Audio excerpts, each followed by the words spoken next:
Hello, we are watching the news broadcast daily and following are today's highlights. Party General Secretary Nguyễn Phú Trọng pays working visit to Quảng Ninh province.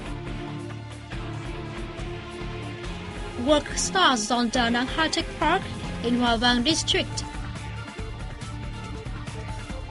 Festival with flower garlands and colored lanterns commemorates heroic martyrs fallen in Quảng Trị province.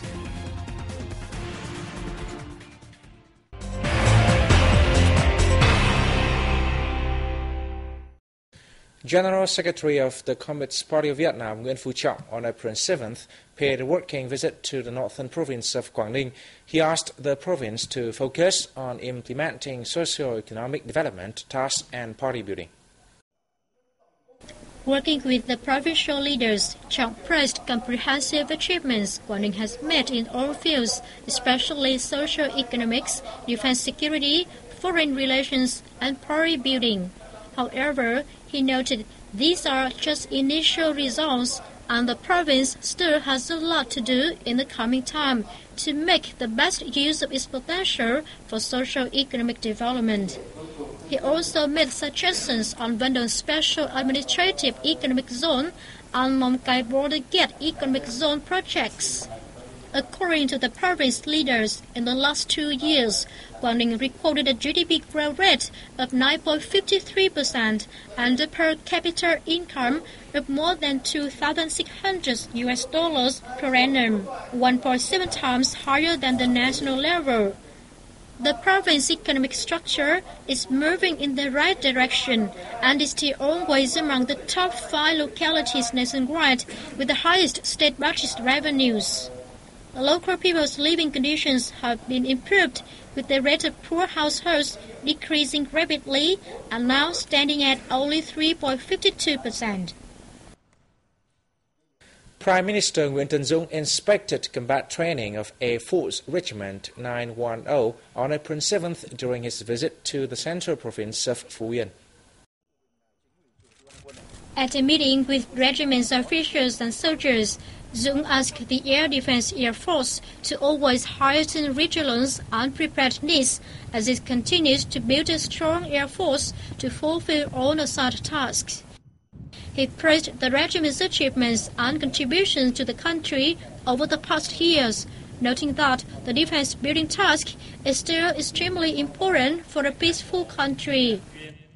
The regiment has to teach moral virtues and dignity to pilots and officers in the new revolutionary period so that it becomes a united division, absolutely faithful to the party, state and people, and deserving of the heroic regiment's glorious tradition, the Prime Minister stressed. He asked the regiment to actively renovate its training methods, especially for pilots. The same day, Prime Minister Dũng also inspected the construction of a passenger terminal at Tuy Hòa Airport. The project got underway in August 2012 and is scheduled to be completed this August.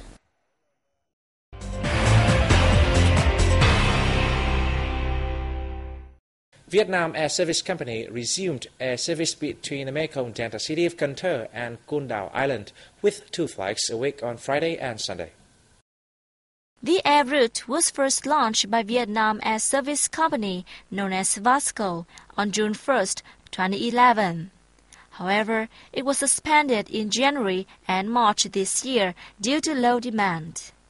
As travel demand is expected to increase, Vasco plans to increase the number of weekly flights on this route to 4 from May 1st.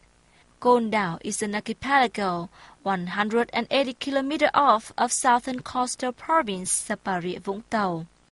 With beautiful beaches and pure blue water, it is one of Vietnam's tourist hotspots and described as a paradise in many international travel magazines.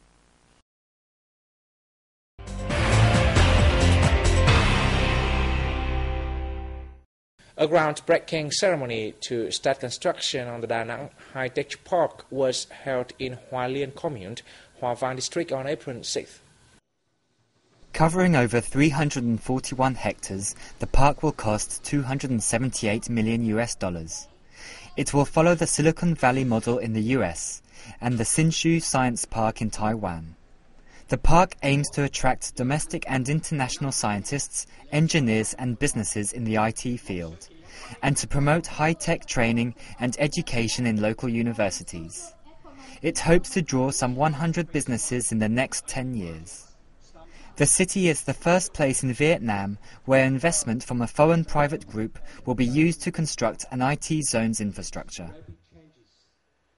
Vietnam's macroeconomy has not improved as much as expected after a year of restructuring, and the process needed a strong boost, so said economists at the Spring Economic Forum, which concluded in the central city of Nha Trang on April 6th.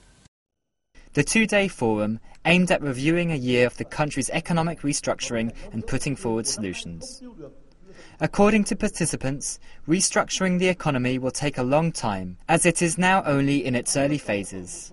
The country's economy will continue facing a lot of difficulties in 2013. Concluding the forum, National Assembly Vice Chairwoman Witten T. Kim Nun affirmed this is an opportunity for policymakers to make more practical decisions and adjust policies so that they are suitable to the new situation. The assessments, analyses and proposals made by researchers and economists at the forum will be submitted to the National Assembly. A festival with flower garlands and colored lanterns took place in Đông Hà City on April 6th to commemorate heroic martyrs fallen in the locality.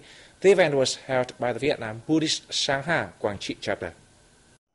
The event was also to wrap up a week-long ceremony to welcome the statue of King monk Chan Nun Thong, the founder of Vietnam Zen Buddhism. At the festival, more than 5,000 local Buddhist followers prayed for the souls of the fallen, as well as for a peaceful nation and prosperous people. Representatives of the Sangha and provincial authorities offered incense at the statue of King monk Chan Nun Thong, and 72 tablets symbolizing the souls of heroic martyrs who are now resting at 72 cemeteries in Quang Tri province. Over 10,000 candles were used to light up lanterns and flowers, to pray for the salvation of the souls of fallen soldiers and people who died during the wars. During the war against the US, Quang Tri was the fiercest front line, hit by thousands of tons of bombs. Thousands of Vietnamese people died to protect the country and the peace of the world.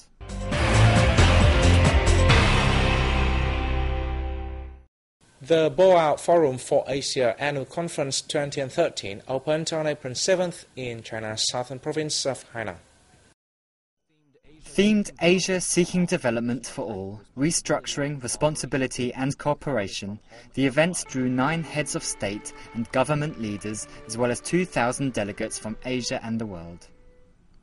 Addressing the opening ceremony, Chinese President Xi Jinping said Asia has the strongest vitality and highest potential for development in the world.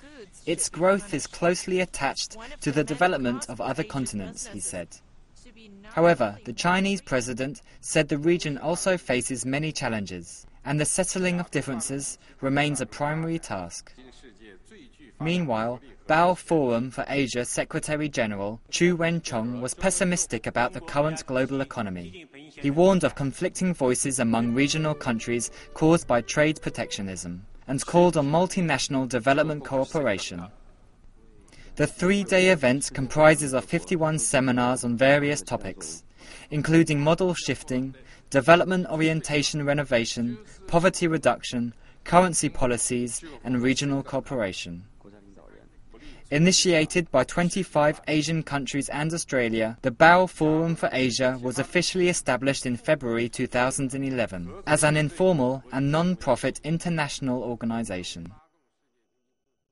And we come to the end of our news today. Thanks for watching, and goodbye for now.